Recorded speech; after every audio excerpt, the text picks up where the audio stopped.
Welcome back into Ben Talks Utah Hockey. I'm Ben, your host for the podcast regarding everything Utah Hockey Club. From game previews and post-game breakdowns, player highlights, stats, storylines, this podcast is your ultimate guide for Utah's newest hockey team. We'll dive into the big moments, key plays, and the rising stars who are putting Utah Hockey Club on the map. Whether you're a lifelong hockey fan, a newcomer to the sport, or just curious about Utah's growing hockey community, this is the place to be. So lace up your skates, grab your stick, and join me as we hit the ice and talk all things Utah Hockey Club. All right, and with that, we'll get into today's episode. We're going to do a preview of the Avalanche at Utah here on December 27th. I hope you all had a great Christmas and you've been having a nice holiday season. I hope you got some nice gifts and also gave some nice gifts as well. I definitely had a good Christmas here down in Florida, away from family, but did get a chance to spend Christmas Eve with my girlfriend's friends, family, and that was really nice just to be around some family and open some presents and have some food and do that kind of stuff, and then just kind of take it easy on Christmas Day with the family. We end up going to the beach with the dogs, and that was just a good time. So I've never never spent Christmas on the beach overlooking the ocean, and that was an experience. That was cool. I only live like 15 minutes away from the beach, so it's not like it's far away, but I don't go as often as I probably should, or as often as you'd think when you live in Florida. So anyway, I hope you all had a nice Christmas. Hope your backs are all okay for if you were shoveling snow on Christmas. And yeah, just hope you had a nice time, and it's back to work for all of us, baby. So here we go. Coming at you today with a preview of Avalanche in Utah. We'll just get it right into it here. Colorado are coming in with a record of 21-15 on the year, and Utah Hockey Club comes in with a 16-12-6 record. The sportsbook line is minus 139 for the Avalanche, and Utah Hockey Club coming in as the underdog at plus 118. The over-under for goals is 6. I think we'll see the over in this game. Both teams put up a lot of points, and we've got some guys that I'm going to talk about here for both teams that are point getters. So the Colorado Avalanche, they're visiting the Utah Hockey Club and looking to extend a 3-game win streak after this Christmas break. Utah has a 4-5-1 record in the Central Division, so against Central Division opponents, and they are 14-0-6 when scoring 3 or more goals. And like I said earlier, I think this matchup we're going to see the over in goals scored. Colorado comes in at 3-5-0 against Central Division opponents, and the Avalanche have scored a total of 120 goals this year. So 3.3 a game to average 6th in the league with goals scored. This will be their third meeting this year, with the Utah Hockey Club winning 4-1 in the last matchup. Dylan Guenther had 2 goals in that game, and he's been a top performer as of late alongside Clayton Keller. Keller's had 13 goals, 23 assists on the year. Guenther has 6 goals and 5 assists over the last 10 games, so he's had a nice little point streak. Even though he didn't get any in the game versus Dallas, I guess you can't technically call it a streak, but over the past few games, Guenther and Keller have been nice. Let's just say that they've been nice. Hopefully they got good presents for Christmas too. So, and for Christmas and the New Year, I hope we get some wins. So, on Honestly, I think Dylan Guenther probably should have made my Stars of the Week last year over Logan Cooley. I didn't mean to overlook him. Maybe I had the Cooley blinders on because I love watching the kid play, but Guenther probably should have made that second spot for me, just behind Clayton Keller. Goaltending side of things, Karel Vejmelka, he's fifth in the league in goals against, averaging 2.33 per game goals against. He's fourth in the league with a save percentage average of .917. So he's one of the top goaltenders in the league. Like I said, his record doesn't reflect it. I think he's 8-9-6 or 8-9-6. But he is one of the top goaltenders in the league this year, and he's been playing really hot. He was probably going to get the start versus the Avs. I'd look to see for him to get a ton of shots in this one. Utah contained Colorado well in the last game, but I have a feeling that Colorado is going to be trying to attack that slot area and put a ton of pressure on Karel Vejmelka to make saves this game. They've got guys like Cale Makar, Nathan MacKinnon, Valeri Nichushkin, and I'm gonna talk about those guys right now, actually. So Cale Makar coming in, he's a defenseman.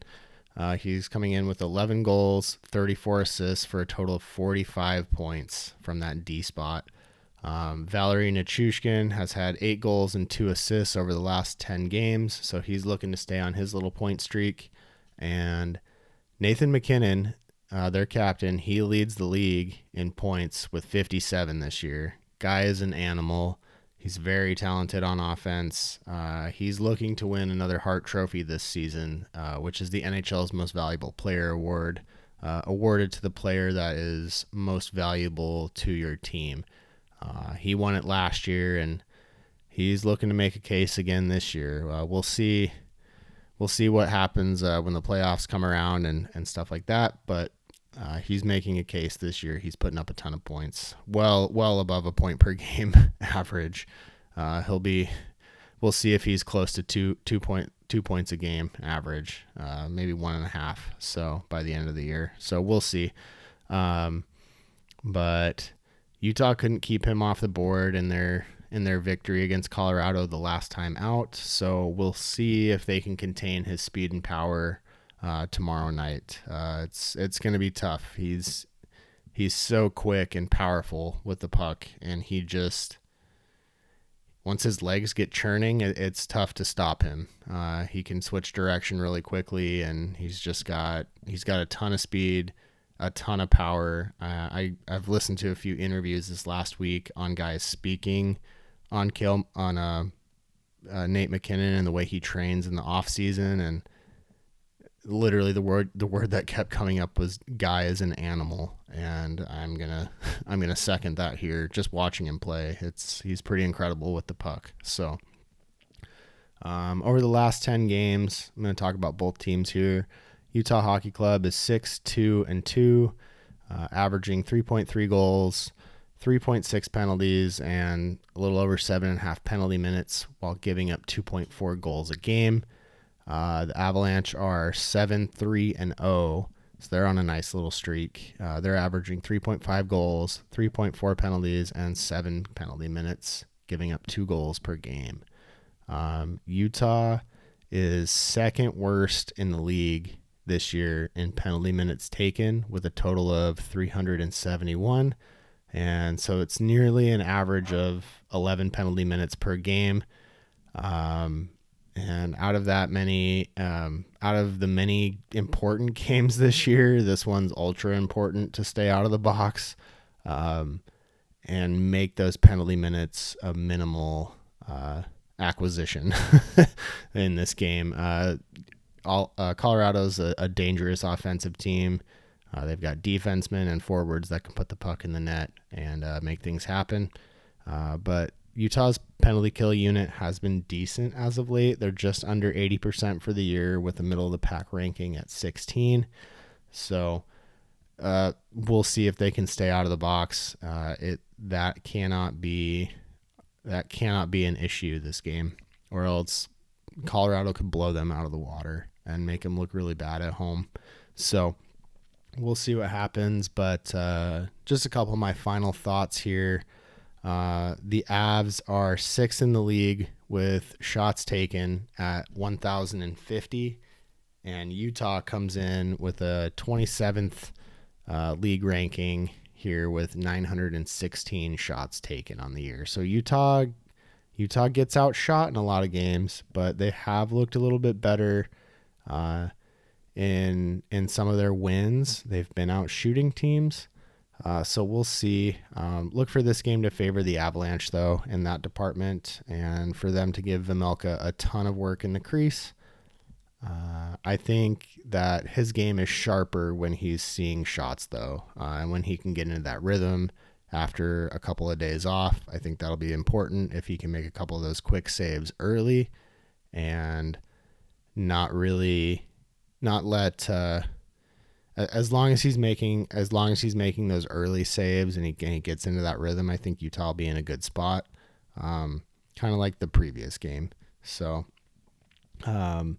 Utah sits 4 points behind Colorado in the standings. They're 5th in the Central, and with the most recent loss to Dallas, they're 2 points out of a wild card position. So right behind Dallas. After that loss, that previous game that they had versus Dallas was the winner was going to take. They were both sitting at 38 points, and the winner was going to get up into that wild card spot. So these are huge points to be had in the Central, huge 2 points. I think every game matters for Utah this year, and they need to continue to play above 500 hockey if they want to sneak into a playoff position. And winning games against Central opponents, especially the former playoff contenders like the Avalanche and the Dallas Stars, those games, that cannot be understated. They need points in those games, even if they take it to overtime and just get the one. The points, especially at this point in the season, this is that stretch where we're getting into that mid-season dog days of the winter, if you want to call it. We're getting into that stretch where last year we saw the Arizona, when the Utah Hockey Club was the previous version in the Arizona Coyotes, they went on a 10 or 12 game losing streak. The exact number slips my mind, but I mean they went on to lose like 10 or 12 in a row, and I don't see that happening for Utah this year. They're not the Coyotes anymore.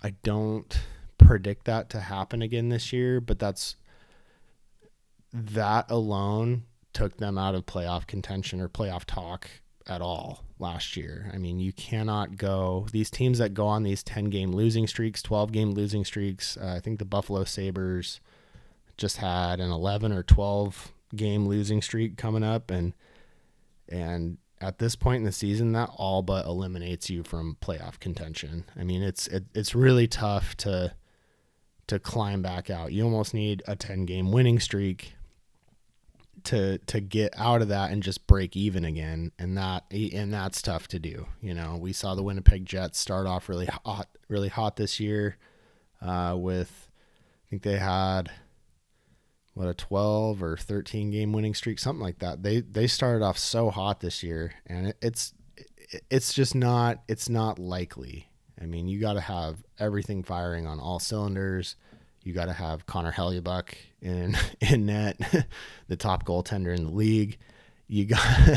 Things got to be just going right for you to get those streaks. So it's really important to not lose every single game, but B, just to play that above 500 hockey. Like you want to win one or two more than you lose, and if you're averaging that, you have a good chance of getting into the playoffs. So with every game being difficult every night in the NHL, you can't overlook anybody, no matter where they're at in the standings, no matter where you're at in the standings. You got to get these points, and these 2 points are critical for both of these teams.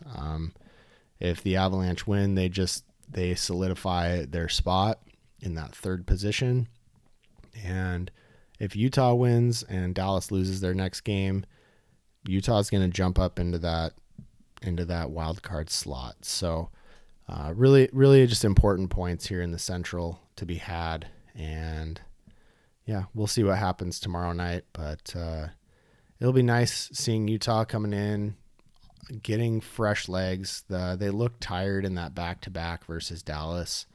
And especially they had a little bit of life in that third period, but through the mid portion of that game, they just looked flat. They looked like they were sleeping, and they looked tired. So we'll see. Hopefully Christmas break for these guys was a time filled with their family, their friends, and most importantly, rest. So hopefully these guys can come in and put on a show for us here at the Delta Center and get a huge 2 points versus the Avalanche. And then we've got back-to-backs coming up here. We've got, let's see, let me look here. Yeah, so we've got